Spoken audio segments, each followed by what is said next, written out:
On Eyewitness News, our Washington newsroom is going beyond the headlines on the government shutdown, now in its 34th day, and how it's impacting us. The Coast Guard provides a critical service to our nation. While other members of the military that report to the Department of Defense are getting paychecks, the Coast Guard is part of Homeland Security. That means they are not getting paid and are about to miss their second paycheck.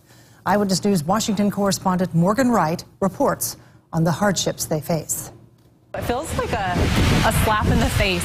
United States Coast Guard members are preparing to miss yet another paycheck due to the government shutdown.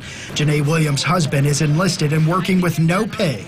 The stress of not knowing when the next paycheck is going to come, we've had to cut back. I find it unacceptable that Coast Guard men and women have to rely on food pantries and donations to get through day-to-day life as service members. Now more than ever is their time of financial need. Retired Rear Admiral Kerry Thomas with the Coast Guard Mutual Assistance says they're working to provide financial help to the men and women of the Coast Guard. So far, we've provided $3 million in support to about 3,000 members of the Coast Guard.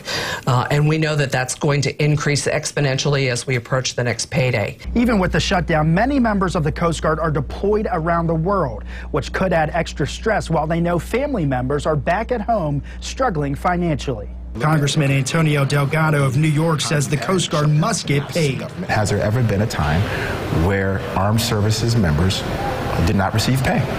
And the answer is no. Delgado co-sponsored the Pay Our Coast Guard Parity Act of 2019, which would immediately start paying enlisted members and retirees. And every day they're putting themselves in some pretty harsh conditions and dealing with harsh elements and being told, just get by.